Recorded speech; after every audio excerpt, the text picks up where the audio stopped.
We are in an uncharted territory because even when we had 65 war, 1971 war, we had Kargil, we had Parliament attack, we had 26/11 in Mumbai, we had Pulwama, but never did we suspend the Indus Water Treaty. And that is just one of the steps because even after that suspension, when Prime Minister went to Bihar, he spoke that you will be searched till the ends of earth. He spoke in English, which is obviously significant because he was addressing global audiences. But more than that, he said, what you can imagine, I'm going to do more than that. That's in a sense a declaration that everything is on table, anything is possible because your language can't be clearer than that.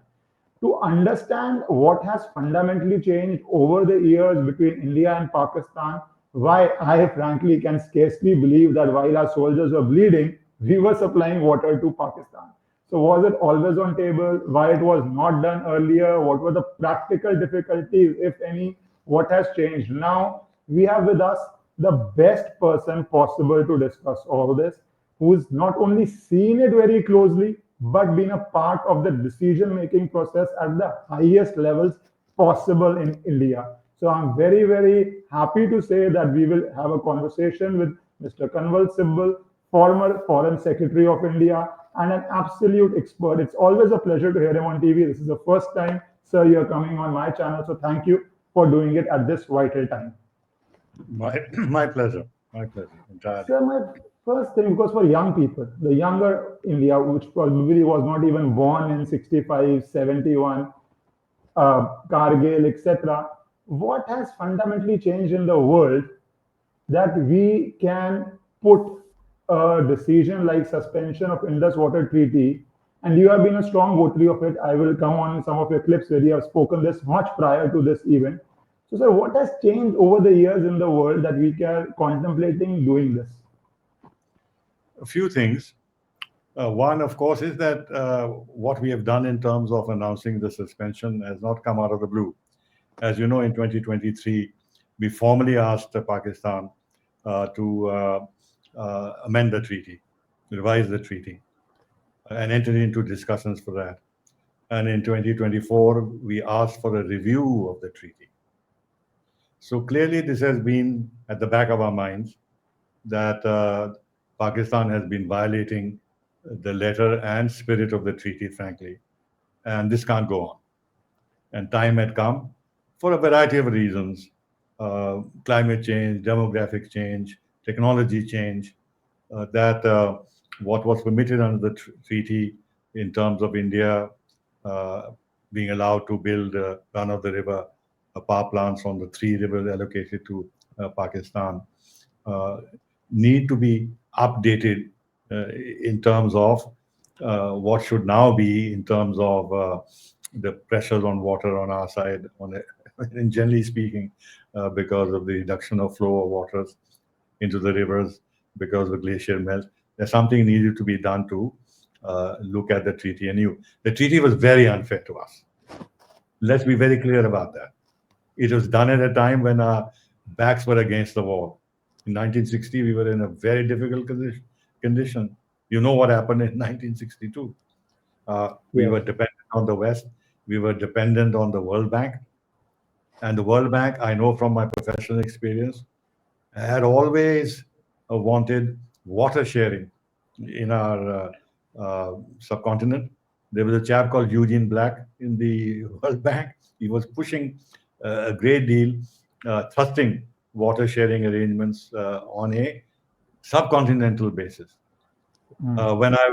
When I was in Nepal, these fellows interfered a great deal in terms of our Karnali projects and Pancheshwar projects and everything else, and wanted to bring Bangladesh in.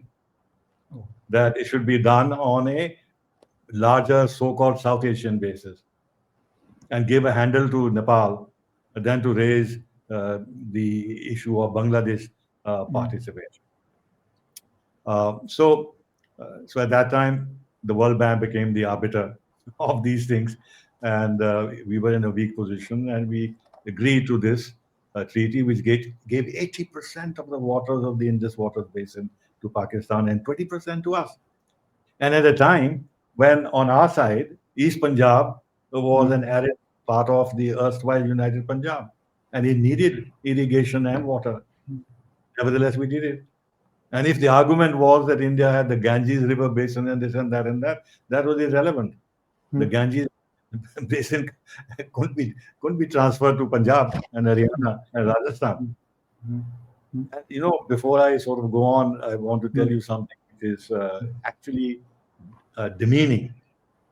That when it comes to India and Pakistan not agreeing mm, on neutral expert on arbitration, of if there was a standoff, mm, then uh, there's a clause in the treaty, provision in the treaty, that on the political issues, if there were difference on the political side, it will be the UN Secretary General who would, and the President of the World Bank, who would be the umpires. mm, And on the legal side, mm. it would be the Chief Justice of the UK and Chief Justice of the United States. Oh, And on the engineering side, technical mm, side, it mm, will be the Massachusetts president of the Massachusetts Institute of Technology and the mm. president of the this British institution. What is it? Some British institutions, yeah. No, no, no. It's a very important technology institution. The name will come back to me. The chairman of that British institution, they will be the umpires. Can you think of a more colonial type of treaty? I can't imagine, sir, any legal document in which you are two nations are giving their sovereignty, in a Yeah, sense, over to a third, fourth country to arbitrate the dispute between them. But sir, I had a exactly. follow-up thing because what you're saying is very interesting that the World Bank was, or the globalist forces were very interested in water being a pan-Asia issue, or rather at least our region issue. So, sir, what was the thinking behind that? Because that would be interesting because they must have had some motive that they were trying to have a water sharing agreement of this time. So, what was that time the prevalent thought? And obviously, we were coerced in a sense. Our economy wasn't strong. We were newly independent, as any nation has to develop to it. But what was the plan behind their thinking of this sort of an arrangement? Protect the interests of Pakistan, both West Pakistan and East Pakistan, because we were the upper riparian, Mm, and we had this instrument in our hands potentially, which one could use to exert pressure on both countries. Well, there was one country at that time, mm, uh, and generally enmesh India into subcontinental arrangements to limit the capacity of India to pursue uh, independent thinking policies with regard to water sharing. Mind you, at that time, we didn't face the kind of issues that we are facing today in terms mm, of climate change and global warming and, and the reduction of flows from the Himalayas, melting of glaciers.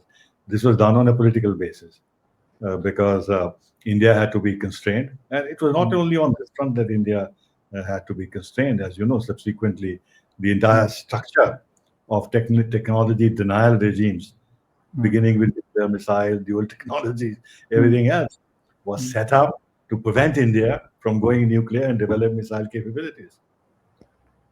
And this again was to ensure that mm, India did not become too powerful in the subcontinent, and from their point of view, present a mm. threat to allies. So this was part of that syndrome. And now you had asked me earlier the question, what has changed now? What has Yes. happened is that India has come into its own. India has grown economically, is growing economically, uh, third, fifth largest economy in a few years, the third largest, huge consumption market, 1.4 billion people, untapped consumption potential. And as we grow, the consumption levels will go up, huge Mm, market. And then all said and done, uh, one shouldn't exaggerate the whole business about India being a democracy.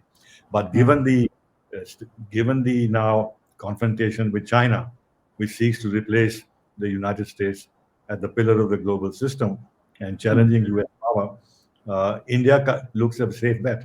It has no such ambitions. Yes, it wants a greater role in international mm, affairs, but on a mm, cooperative basis, not on a confrontational basis. mm, And In fact, as you see now in recent years, our relations with the United States have expanded so much that US has become our most important partner. So mm, therefore, they see India as a safe partner in view of all the things that have happened. Talk about trustworthy, resilient supply chains moving from China. China has now taken leads in advanced technology, which America never thought that they would mm, do so quickly. And India has a huge talent, huge human talent, expertise. 20% of the people working on artificial intelligence are in India. 30% of those working in the semiconductor design space are in India. Look at the global capability centers they've set up. So this is the reason why, happily for us, this time when the terrorist attack has occurred, the mm, kind of support that we are getting from all mm, countries, mm, led by the United States, full sympathy, mm, full mm, understanding. And if I were to recount to you my mm. experience in Washington, Yes, sir. when the ethnic cleansing in Kashmir began, Mm, and terrorism in Kashmir began in a big way in 1990. I was mm, there. mm, It is very instructive. And compared to what the position America has taken today, mm. it is a huge evolution, not only in US thinking, but India's global image, role, and the respect that we are now earning because of our achievements. So, what was the difficulty you faced in 1990s, as you hinted at that? How were they responding to ethnic cleansing, genocide happening in Kashmir? So, what was their state view at that time on all these issues, sir? In their annual report on terrorism, hmm, there was no reference to ethnic cleansing in Jammu and Kashmir. So the ambassador and I was deputy chief of mission. We went and met Mm, the undersecretary, mm, which means their version of the foreign secretary. mm, And the footnote in that report was that it's mm, not very clear whether this was terrorism because there are views that the lieutenant governor of Jammu and Kashmir mm, actually encouraged the Kashmiri mm. Pandits to leave Oh, the valley. This was a mm, footnote. They mm, didn't describe it as a terrorist uh, mm, as terrorism. So no, we raised this subject. I raised the subject, mm, and the undersecretary said, "Well, Pakistan tells us you are involved in terrorism against India, against mm, them." mm, I said, "Mr. Undersecretary, I wish we were, mm, and we had the capacity to do so, and we were doing this on the ground. mm, But if you have any information in this regard, why don't you mm, share it? mm, mm, Tell us what information you have with regard to mm, India being involved in terrorism in mm, Jammu and Kashmir, in Pakistan."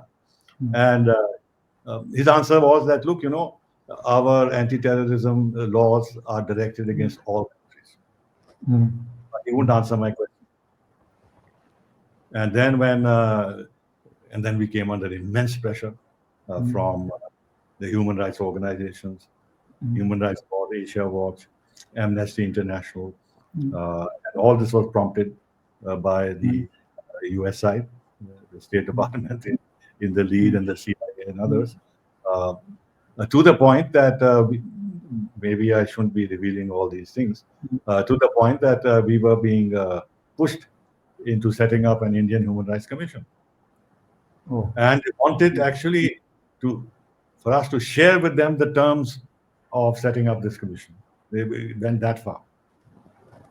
And then, of course, insisting that uh, our military personnel should come under the mm. ambit of our Human Rights Commission and so on. Uh, So it was a very bad time, but happily, and one must give credit to today's administration and Trump mm, in particular, that not only he himself, mm, but his Secretary of State, mm, his Deputy Secretary of State, the State Department officially, the Attorney General, the other senior officials of the uh, U.S.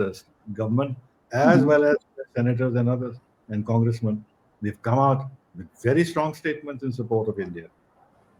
So this is a huge, huge change because the Republican Party and Trump himself has spoken very strongly about Islamic terrorism, and therefore they on this sympathize and relate with what has happened on our territory. So therefore, the diplomatic uh, canvas that exists now in terms of understanding India's India being a target of Pakistani terrorism, that has become different. Sir, what do you think Prime Minister Modi has done differently? Because at one time it was a big risk how in President Trump's first term, there were very large scale public events in which certain cries were given, which could be called in a sense of lending support to a person's candidacy. World has also changed. We're in the era of social media, so any statement done, even though it is a polite statement, becomes as if it's an affirmation of what you are or you're trying to support somebody. So, sir, in last 10, 11 years, globally, because I found two parts very interesting. One is US's open support. The second is Prime Minister was in Saudi Arabia, which has historically been a big backer of Pakistan. So, what has Prime Minister's strategy being different that these diverse countries are now not only being neutral but openly, in a sense, US is expecting that you are going to take a kinetic action. So, what has in last 10, 11 years this government fundamentally doing differently than other governments? Two, three things, but before I answer your question, that's Imperial College in London. The other, Yes, sir. They're aptly named Imperial College. If you are going to decide the disputes, then they are not being shy of naming it as an imperial institute. what has fundamentally changed are many things. One is the quality, style, and firmness and self-confidence of India's leadership. I can tell you that because I have been in the foreign service for God knows how many years, seen many prime ministers. Uh, no prime minister, after I joined the service, which is way back in 1966, has spoken with so much confidence about India and its future. Earlier on, we are a poor country. We have to make sure that we follow the Gandhian dictum to wipe the tear of every eye, and always talking about development aid. We had the Aid India Consortium. I used to feel humbled, humiliated when small countries like Denmark. I've attended those meetings, which ask us, even if they gave us $20 million as to how we were spending, whether they want to have an oversight and this and that.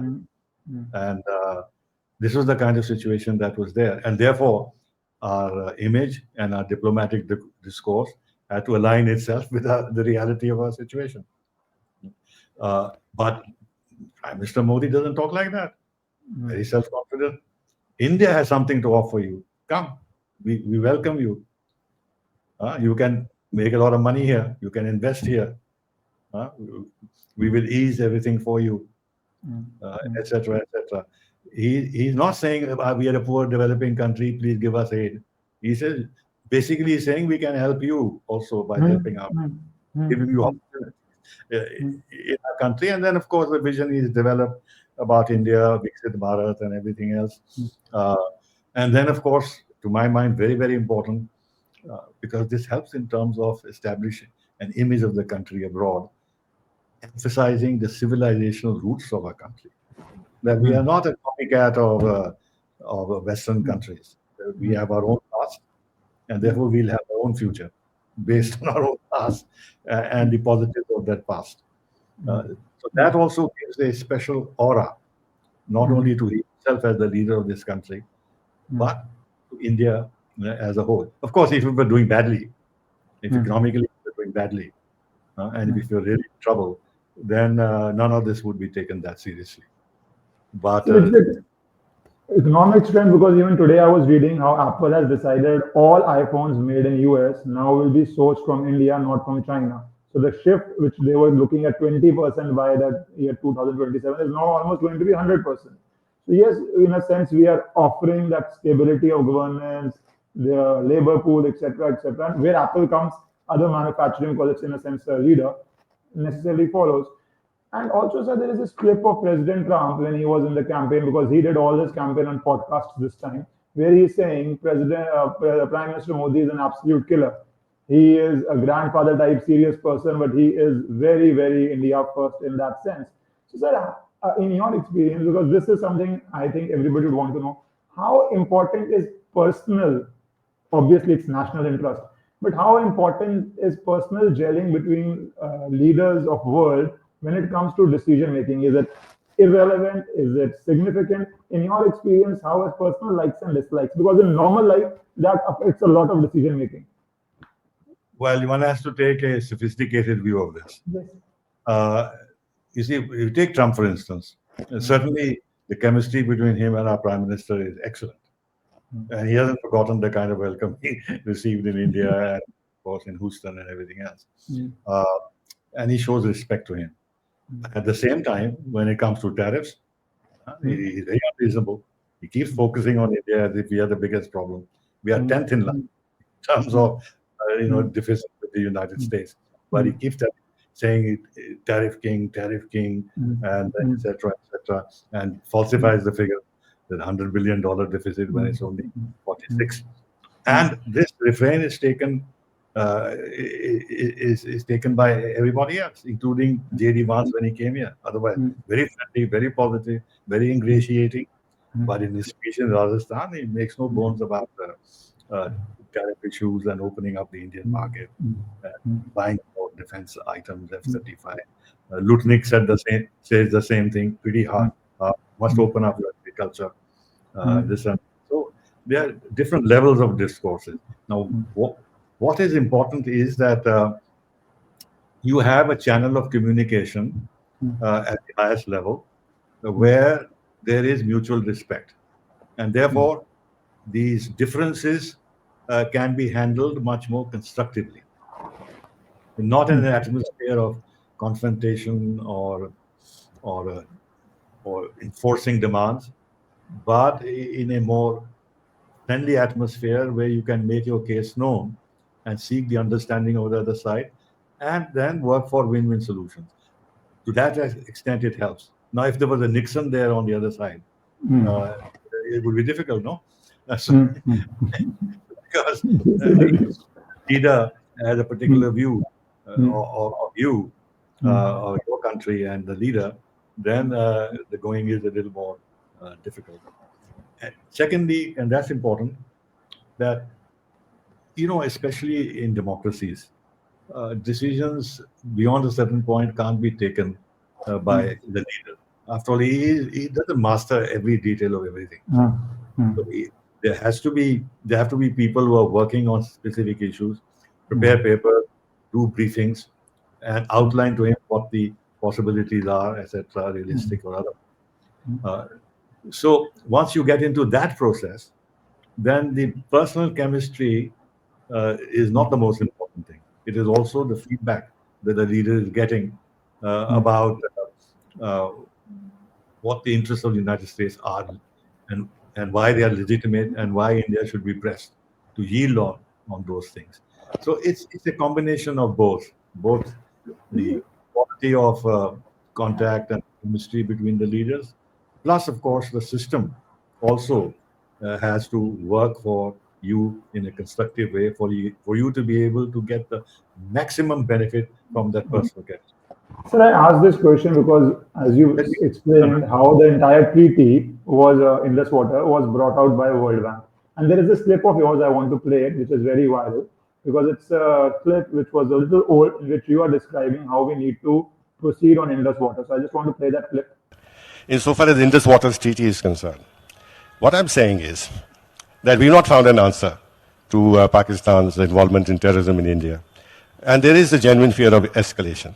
Let's not forget that. So therefore, we must also develop an asymmetrical response. And the most potent and non-violent and non-military asymmetrical response is to suspend the Indus Waters Treaty and link it directly and specifically to Pakistan taking actions on the ground which they haven't taken, which is actually outlawing the terrorist groups, trying their leaders under the Terrorism Act openly so that we know that they are being tried, not simply put in preventive detention and things like that, especially try those who are responsible for the Mumbai attacks and for the Pathankot attacks, etc., etc. And if they don't do that, then we reserve the right to not observe the provisions of the treaty. So your words turned out to be prophetic.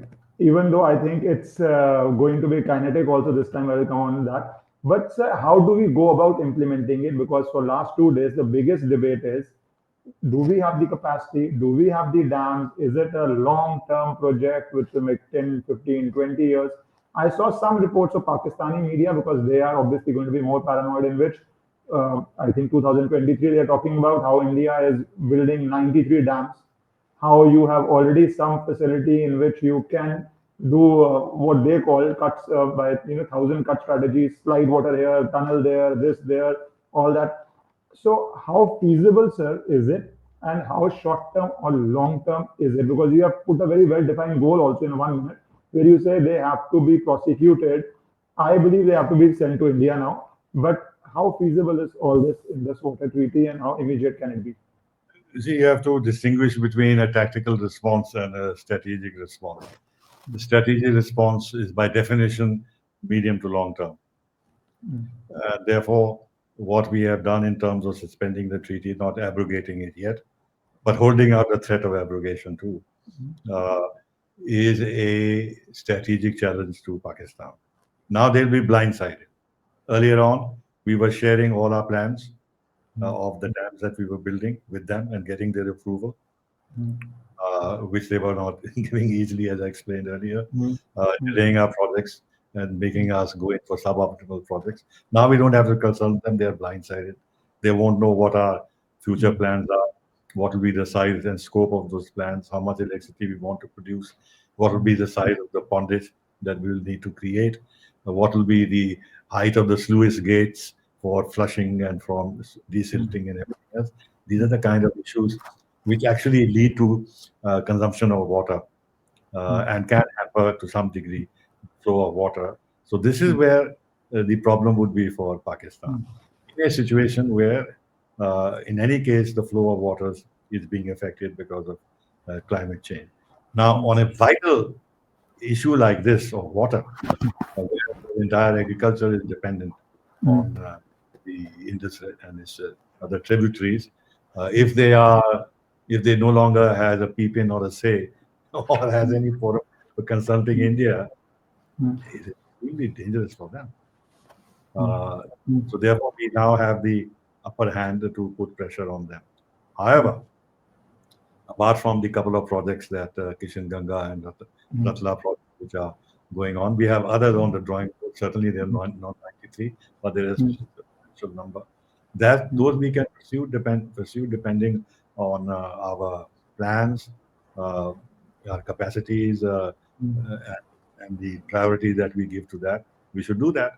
We should do that. Uh, and but I think those who are hoping or believing that we should cut the flow of water into Pakistan, I think are jumping the gun a bit, because there will be no immediate uh, decline of flows to Pakistan. This is a medium to long term strategy, which has, as I mentioned, very potent significance dangers for Pakistan. Okay. So maybe that is why Prime Minister in Bihar spoke about Kalpana se bada karne ja raha hoon, and I will pursue them to the ends of earth. And he spoke in English, and that was his first statement after this attack. So, sir, what do you think are the other options, possibilities of some options which are immediate, which are being considered or should be considered rather? Well, one, of course, is that we have to then see why we want to continue with the ceasefire in J&K. After all, what has happened is contrary to the spirit and terms of the ceasefire. I mean, ceasefire can't simply mean that at the military level, at the professional military level, you don't fire at each other. But under that umbrella, you send terrorists to kill civilians in India. Or, for example, try and destabilize the situation by targeting workers, especially on projects, tunnels, and other things which have a China angle, which have a military angle, or try and uh, you know undo the kind of progress that has been made on the ground with the elections being held with very substantial participation in these elections, and the general mood changing in the valley, including in the Lal Chak area, Indian flags. And that is a sentiment, even if there are pockets of alienation, the general mood is different. And the tourism booming, bringing a lot of money into the valley. And therefore, how to, from the Pakistani viewpoint, how not to lose the battle they've been fighting for the last 70, God knows how many years. After 370 was revised, they lost a huge, they lost hugely in terms of diplomacy. They couldn't do anything about it. And nobody in the world does it. Neither the UN nor anybody else. And now it was further slipping from their hands. So, but you not ask me the question. Unfortunately, this new fellow, the army chief of Pakistan, he's in military uniform. There's no difference. And the kind of speech he made a few days ago, that Muslims, they are totally different people. They share nothing in common, etc. And then going on to laud the heroism of the Kashmiri people who are struggling for self-determination, etc., etc. Actually, this was a signal to all forces that go ahead and do something. In addition, of course, Tababa Rana coming here, and he will now have information about the conspiracies on the other side involving also the armed forces. This is the background in which this has happened, but this has nothing to do, but this is totally contrary to the whole objective of the ceasefire, to calm down, to reduce tensions, to have more stability and peace on the border, and not kill civilians. After all, the ceasefire was happening. It's not as if it's only directed against the military people on either side. Civilians were being killed on the border because of shell. And therefore, one option is that we rescind the ceasefire, and then we take whatever action we want to take. The other is to go back to the FATF, because it's clear that the jihadi groups are operating and they're being funded and guided and everything else. Pakistan has closed its airspace to India. I had a thought on that, which is that I don't know if we can do it because the ICAO will be involved. People at chill level will have to consider this. We can actually issue a direction that no foreign airline can enter India if it overflies Pakistani airspace. This will mean actually a huge loss of revenue to Pakistan for using airfares. But more than that, it will put the foreign airlines on the mat. And provocation came from Pakistan. Maybe this should be considered. These are some of the immediate options with regard to kinetic options beyond abrogating rescinding the ceasefire. That I think our Prime Minister, the CCS, our military chiefs, they have to then look at this extremely carefully, because purely looking from the outside, it's not something which will be cost-free.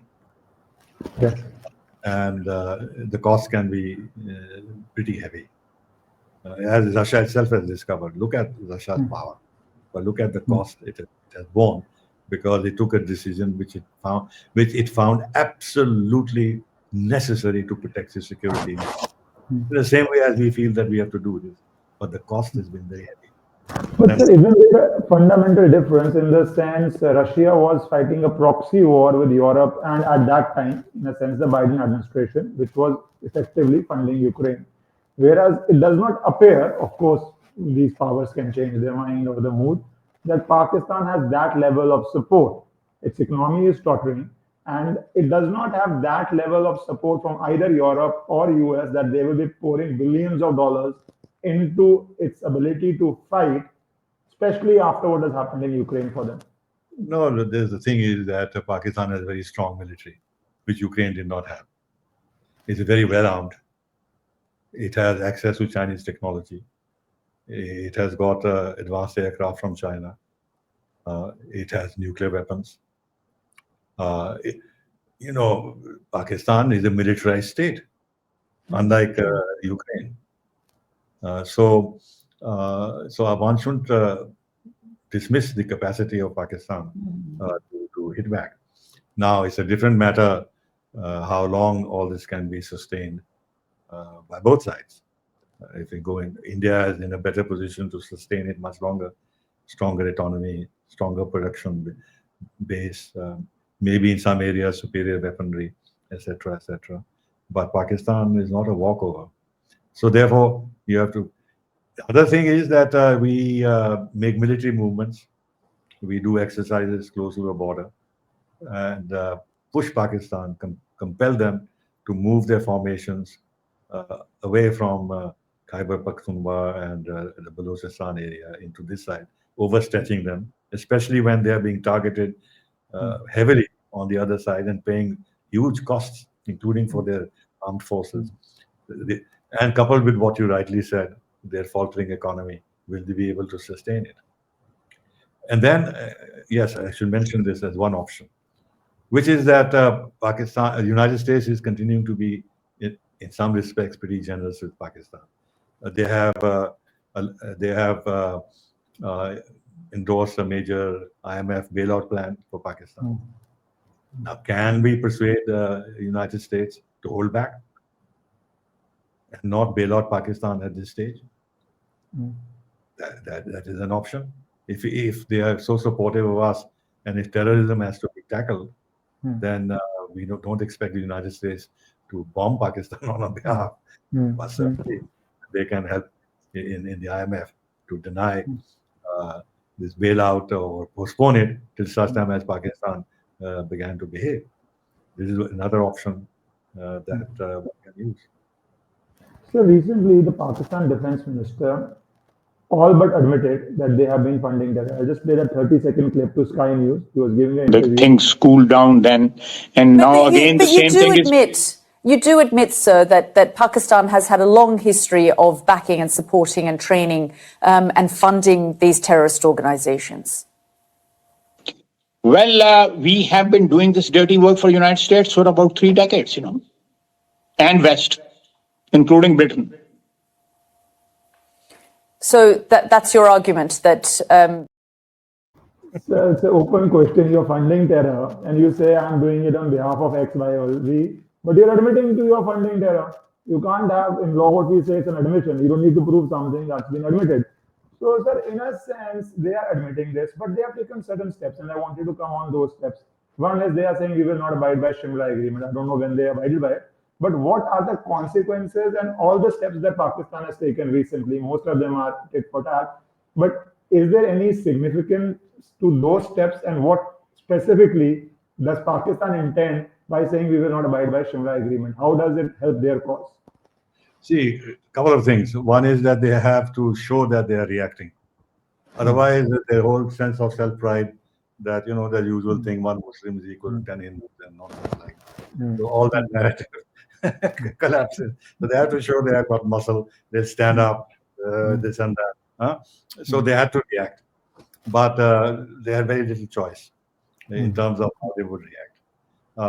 Similar agreement, as you rightly said, they've never observed. I have asked the people who are discussing this with me, please name me in the last 10 years or so any statement by any Pakistani leader which mentions similar agreement. On the contrary, when their prime ministers, Nawaz Sharif or Shehbaz Sharif or Imran Khan or anybody else, they go to the United Nations, what do they talk about? Self-determination, UN resolution. That's what they're talking about constantly, which is totally in violation of the Simla agreement. And what was Kargil? Was it not a violation of the Simla agreement? What was terrorism? The Simla agreement clearly says there will be no attempt by either side to use force to take the existing position on the ground. But they've constantly been trying to do that earlier directly through war, but that failed in 1971. And after that, they started the course to terrorism. And of course, they changed the entire political discourse, actually removing the Simla agreement from their political lexicon and going back to the resolution determination, which is what they constantly say, including the great friend, supposed friend, not friend really, but chap like Nawaz Sharif, same language. So it means nothing. They have violated the spirit and the text of the Simla Agreement in very, very material ways. So, so far as ending trade at Vaga is concerned, in any case, you know that there was a possible opening of resuming trade, and Imran Khan initially said that as as as Prime Minister, he said fine, but that no, as trade minister, so whatever it is, and in the National Security Council, there when they had the discussion, backed off and did not agree to start. If you go back really, and I know this from the inside a little bit, Nawaz Sharif was extremely keen to start meeting with India.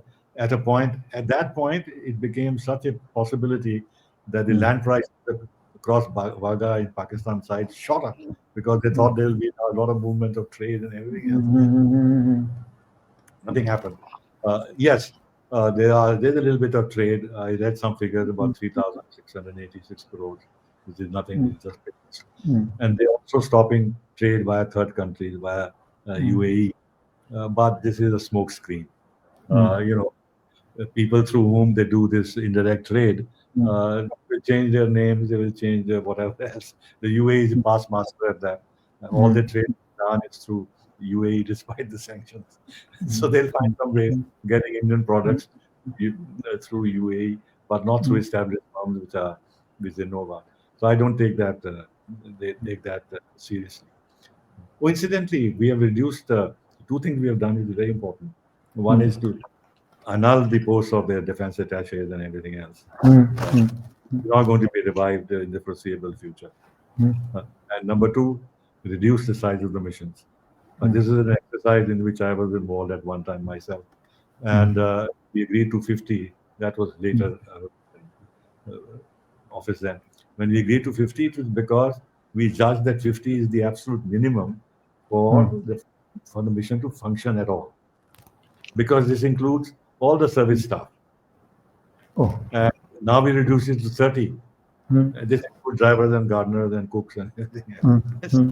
It means that the missions won't be able to. So this 30 is including all, sir, support staff, the gardener, health, this, that.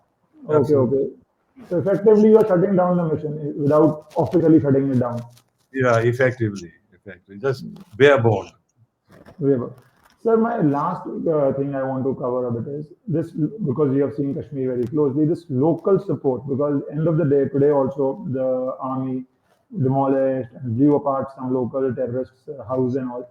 How dangerous is this local support, and what are your thoughts on how to tackle this? Because I just want to play one, not play, I post one tweet of yours, which I found very interesting, wherein you are saying, let's, not this one, sir, 1 second. Oh. Yeah, so this one, where you in the end say this will send a salutary message to Bangladesh also. Very nicely you slip in the Bangladesh problem. So we are having a problem from Bangladesh of illegal immigration. We are having some demographic challenges. We are having Kashmir local challenges. Some nations throughout history have made demographic changes. Tibet recently, China, or US so-called settling the West. How feasible do you think in the Indian context, because you have a lot of experience in bureaucracy as well as the judiciary bureaucracy interacts with, is this option of demographic changes in Kashmir? Because even tourists were called as cultural invaders by a member of parliament. So they have problem with even tourists coming. That what was a land belonging to Hindus at one time is a land where you, in a sense, cannot even be a tourist now. So how feasible in our setup, our government setup, do you see is an option like China or US of building enclaves of support in Kashmir? Look, we've not been able to persuade the Kashmiri pundits who left, not left, who were shunted out, Well, they are expelled. not trained. I am talking about trained settlements because obviously I don't think so. They should also go back. Even the ethnic cleansing that took place and the demographic change that was forced by these Islamists in Jammu and Kashmir, we've not been able to rectify that. And it's also interesting that the Rohingyas have gone and settled there in fairly large numbers. So that nobody talks about that demographic change. But when it comes to people escaping the heat of the Indian plains and going to Srinagar or Kashmir to have some relief, it becomes cultural invasion or a demographic change. Now, Indians are now going abroad in huge numbers in all kinds of countries. So it is a kind of demographic change or culture invasion of those countries. It's complete nonsense. It's complete nonsense. Uh, it is just to create this narrative that Kashmir only belongs, or at least the valley only belongs to the Kashmiri Muslims. And periodically they make sure that some of these elements that people who are coming from outside, let's say working on tunnels and this and that, which has a military implication, because these are meant for our troops being able to move quickly towards the border with China. Those people get attacked, etc., etc. I don't think that, given our system and given the fact that people make individual decisions on their own, demographic change of the kind that China has made is part of a larger strategy of resettlement decided by the people at the top, not taking into account any dissent, any discussion in NGOs and newspapers and everything else. They do it. That's the advantage that these countries have, the countries like China. But in India, how would you do that? How would you persuade anybody to go and settle in Jammu and Kashmir after, especially the kind of incidents that take place, and then putting them in enclaves and this and that, which is the kind of Israeli model. Then you have to protect them. You have to arm them. You have to protect them, and then you have to be extremely ruthless. That if anything happens, you're going to kill the local people. Can we do that? We don't want to do that. We are a very different kind of society and people and state. So yes, if here and there some people in search for jobs, for openings, if there's development in Jammu and Kashmir, if there's more investment in Jammu and Kashmir, then automatically people can go from the other parts of India. Those people would be sitting ducks. Like recently, an order was passed wherein recent appointees were told to work from home. Even today, or maybe 2 days ago, the order was passed. So, sir, unless we are going to what you frankly called ruthless settlement of people who have retired early from armed forces, who have some amount of training, who are given some grants, either monetary or land or whatever various models are there, because that is the only way settlement can happen.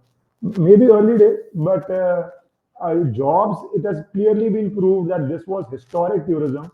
Any tourist who goes is 20 to 30,000 per ticket to fly there. People are going from southern part of India. A family of four is going to spend 3 to 5 lakh rupees. That's a lot of money.